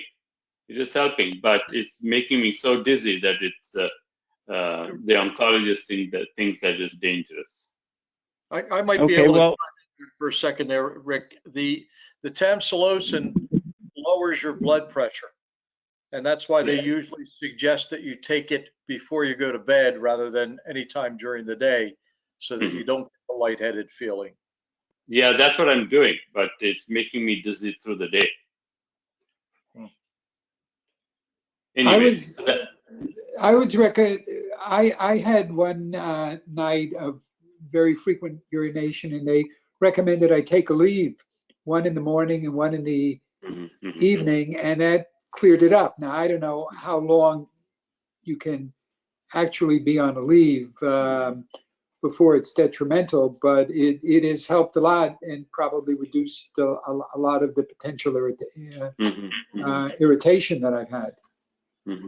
Yeah, I mean that's where I was going. I mean, a lot of the frequency and the sensitivity right now is because all of that area has been irritated and it's inflamed. I see. So doing something to reduce the inflammation, which is what a leave does, I would be discussing that with your urologist and your oncologist. I'm sort of surprised, the urologist sort of has a knee-jerk reaction. Let's go back to the old tamsulosin, but maybe it has more to do with the inflammation rather than the muscles. Right. So that's what the oncologist thought too, and he asked me to take ibuprofen, two tablets of ibuprofen at night. But he then said, after I took it for about three weeks or so, he said, I'm not very happy about you being on this for a very long period of time. I'm Yeah. not sure. I mean, I can only tell you what I do. I mean, ibuprofen doesn't bother me. I mean, I just came off about 3 weeks of ibuprofen because I had a muscle spasm in my back that just didn't go away and was pretty painful, and I was taking a couple of pills, sometimes twice a day and sometimes more than twice a day. It didn't bother me. So I think you know how you respond to the ibuprofen. If the doc says it's fine to take it, if it doesn't bother you, you have to talk to him about how you tolerate ibuprofen. No, it's not a question. The concern with NSAIDs is it decreases your cardiac risk. Aleve, ibuprofen, anything that's an NSAID increases your cardiac risk, and the longer you take it, the more the risk increases. Right, but normally, if you're taking it for an acute inflammatory event, and the bigger risk is stomach, is stomach acid. Right. And so, Robbie, I mean, I would say make sure if you're taking ibuprofen, you're having it with food. Yeah. Okay. Thank you. But that's probably why his doctor told him he doesn't want him to do it more than 3 weeks. Yeah. I mean, I have to say, I haven't taken it for more than 3 weeks, but I had some pain this afternoon. I took 2 ibuprofen and I feel fine. So it works. Well, I take it every day. But there is a cardiac risk issue with it. Yeah. He also said that there is a kidney risk with it. Yeah. I gotta ask a question behind this. We're getting late here, so go Can I ask ahead. a question, please, of the group? Just 1 second, Jimmy. Jimmy, just 1 second. Let me just say this, and then I'll give you the proof. All right. There is a cardiac risk. There is a kidney risk. All these things are right there. but you have to be taking it for a long time and a big dose for most people to have that response. If you're just taking it over a period of 2 or 3 months, has it made a difference for you? Has the ibuprofen made any difference for you? Yeah, the ibuprofen has made a difference. It has made a difference. Well, you know, we've got 2 docs. No, we've only got 1 doc on the call. One of them left. But, you know, I let Jimmy speak, and then let's ask Dr. Mark what he thinks on this one. But go ahead, Jimmy. Yeah, I just think, you know, I would like to ask a simple question of the guys who are here. How many of you guys get up every 2 hours to pee at night? So, you know, there's a fair number. I think I'm just asking this to kind of point out that I think some of us that have been through the various treatments need to manage our expectations along with our age as to how much we're going to be able to, you know, how much we're going to be getting up. Maybe I should have asked how many of you guys are sleeping 4, 5, and 6 hours at a time. That's good. That's 2.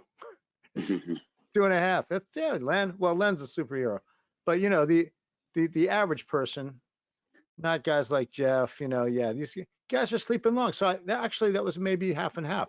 So I don't know, maybe I'm off base thinking that it's entirely normal. It's entirely normal for me. And I think that I don't mean to be glib, but as Herb was saying, the great skill that you have to acquire in the game is going back to sleep. And the better you get at that, the less it's going to bother you how much you have to get up. Thank you. Obviously, that is to say.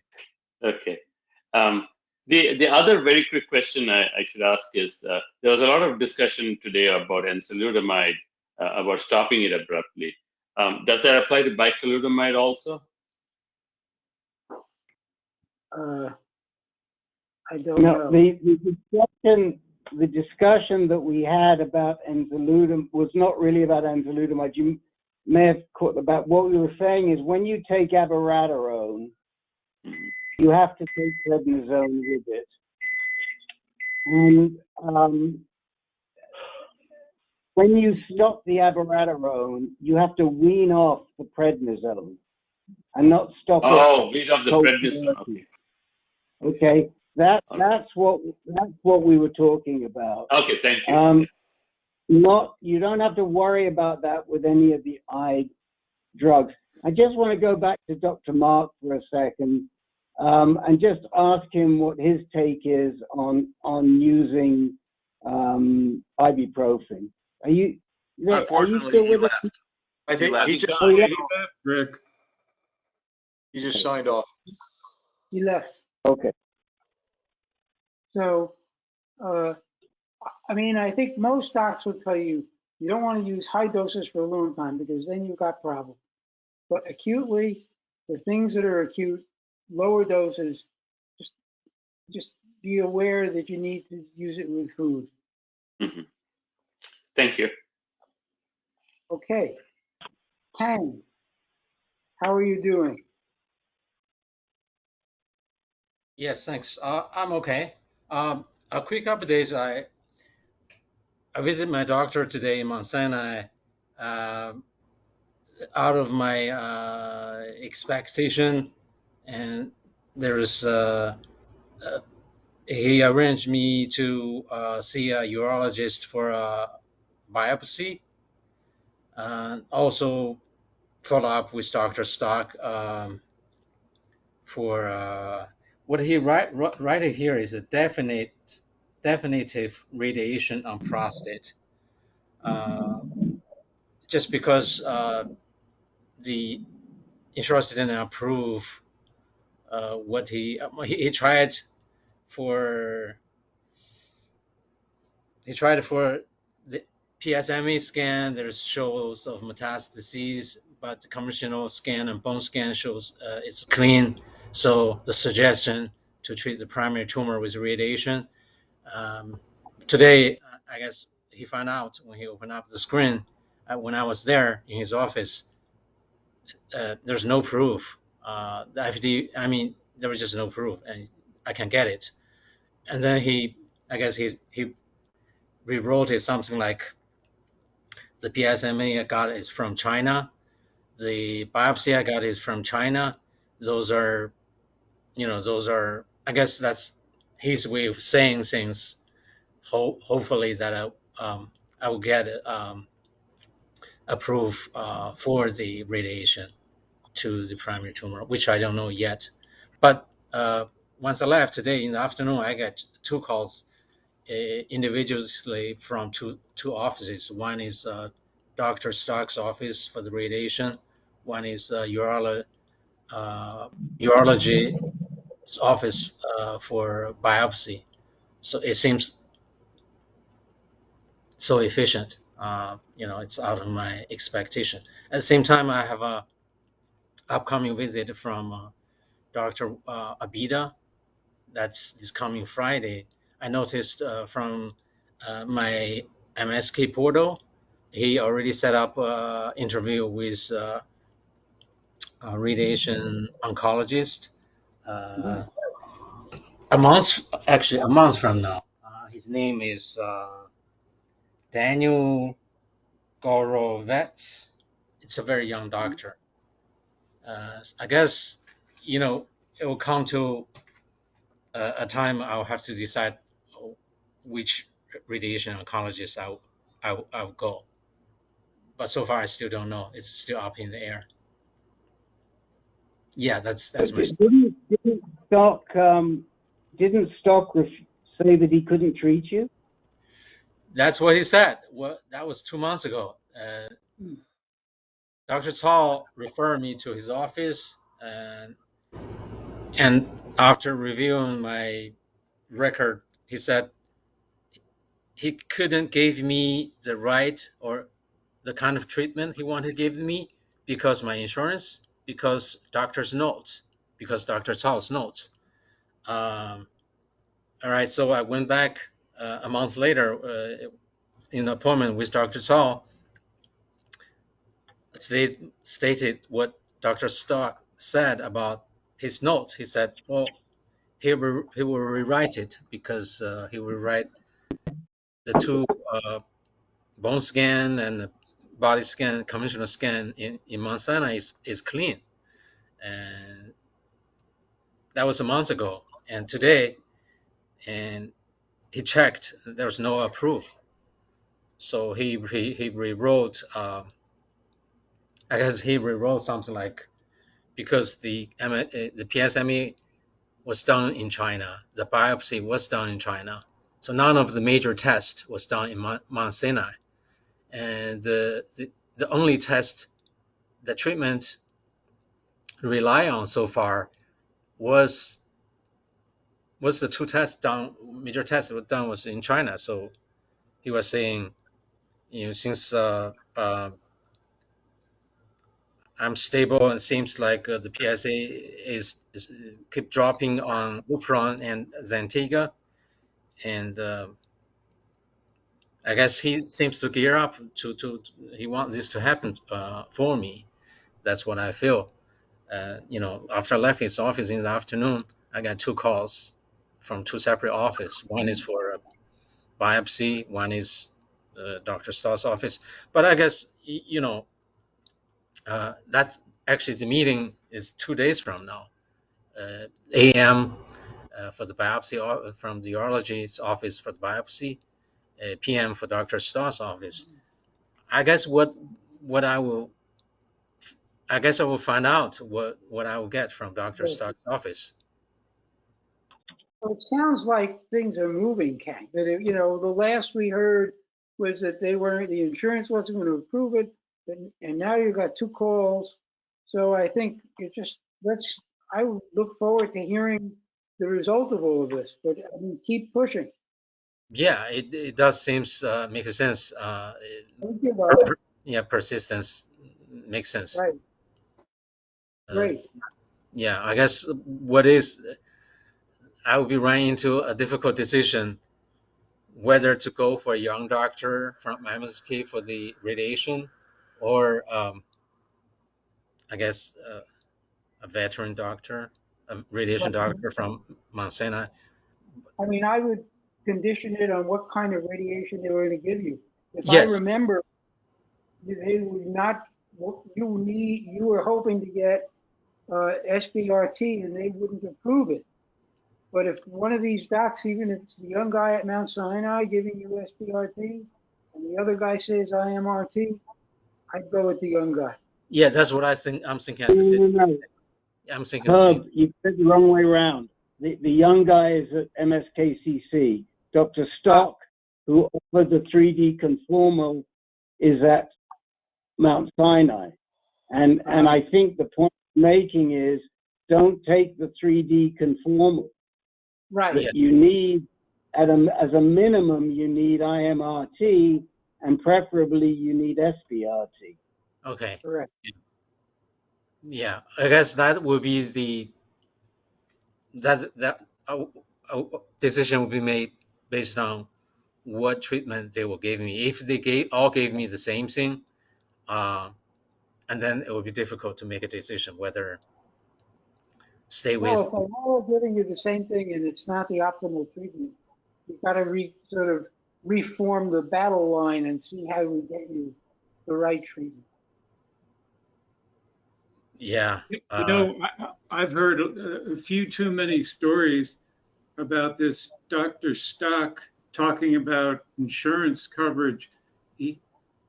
I don't know what's behind his motivation. I don't want to second guess, but I don't hear that from other radiologists that, oh, I can't do this such and such procedure because of the insurance. Right. They usually know how to get around it. Yeah. Yeah, for some reason, yeah. They get paid by the number of sessions. So if he's doing conformal, I guess he'll be reimbursed more. Good Right. for him, not necessarily for you. Okay. Well, I mean, I had a discussion with someone else on the call about this before, and I earlier last week, and I get really concerned that these guys are choosing the type of radiation based on how much they're getting reimbursed rather than what's best for the patient. And I don't think it's singular. I think it's happening in many places. I don't think that would happen at MSKCC.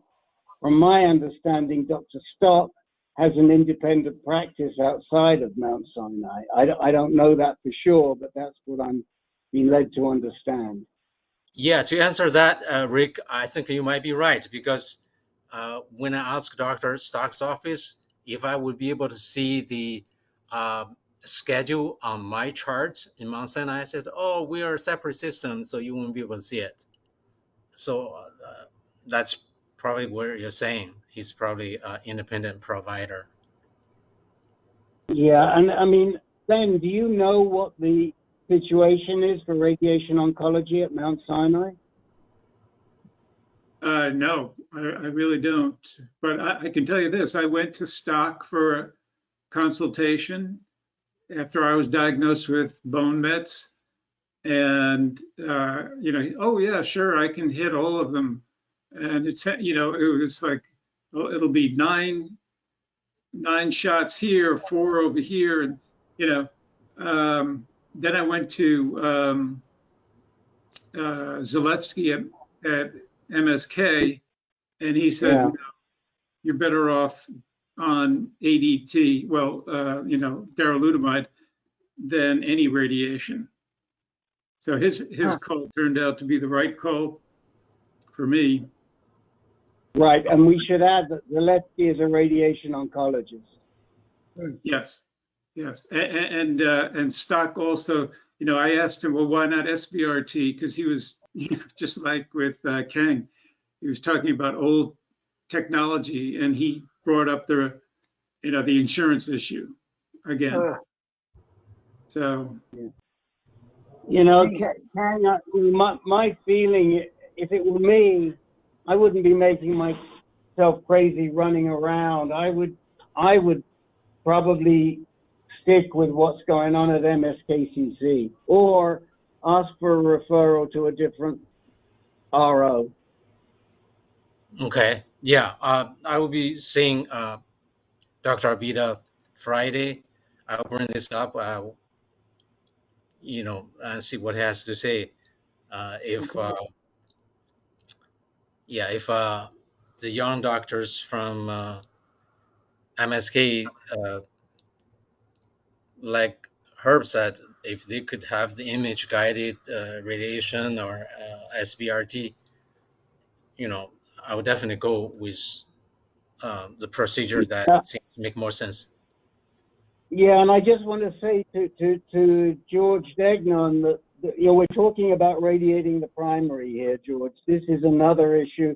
This is arising out of, for a gentleman, a younger gentleman who never had the primary treated, and so this is what this discussion is all about, treating the primary.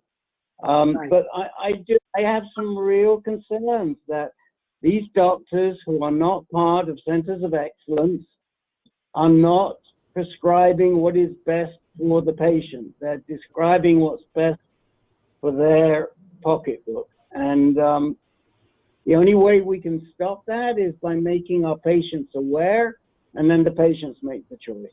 And they push the doctors on those issues. They have to push the doctors on those issues. Yeah, I guess yeah, I didn't tell Dr. Saw about what's going on with MSK, but he probably knows already because MSK asked me to sign a release form so they can have the Oscar for the test I did in Mount Sinai.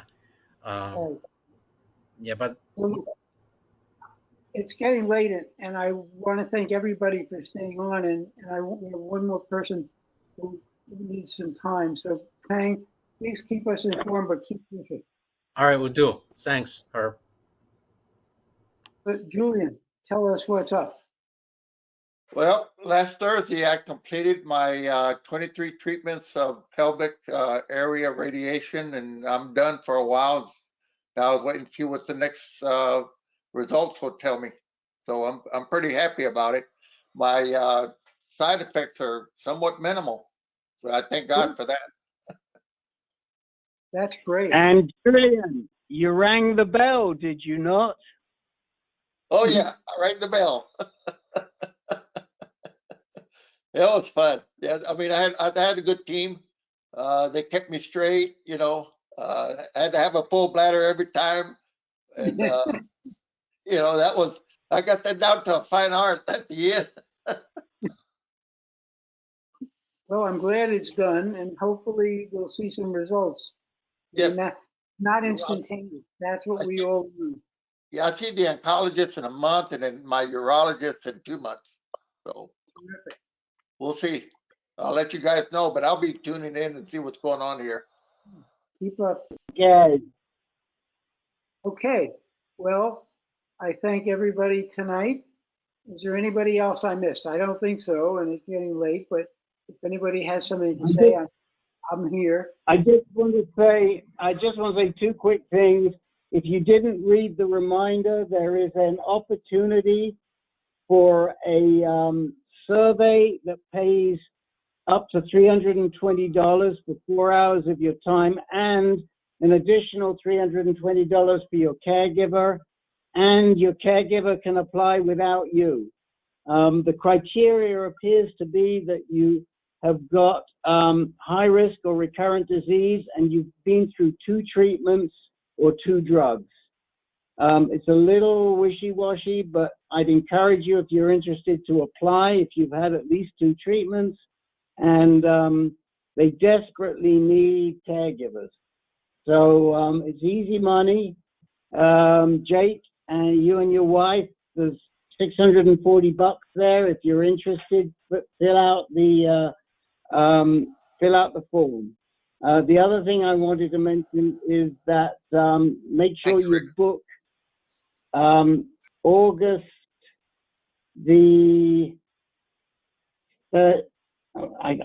we've got 2 webinars coming up, and I'm mixing up which one is on which day. But it's in the reminder. It's either the 30th or the 31st. We're going to be 30th. Thank you. We're going to be talking about managing your healthcare team. We're going to have, it's not going to be prostate cancer focus, but it will be a really, really good session. Great. Thank you, Rick. Does that study require a caregiver? Say that again, Gary. Do you have to have a caregiver to be part of that survey? No, they're completely independent. This survey, completely independent. But if you have a caregiver, then you have two opportunities to earn. If you don't have a caregiver, you only have yourself. So, but it's they're not tandem. They're not reliant on each other. They want caregivers. They want patients, and prostate cancer patients, and you can earn $320. So, and by the way, in all, just to let you know that they make a donation to us for everybody that has nothing to do with what you get. They make a donation to ANCAN for everybody we source. Great. Okay, so everybody sign up. You get money, everybody sign up. Money, and they get some information. We get money, you get money, and they get their information. How can you beat that? Right. So, guys, okay, we'll stop the recording, Jake, and thank everybody for being here tonight.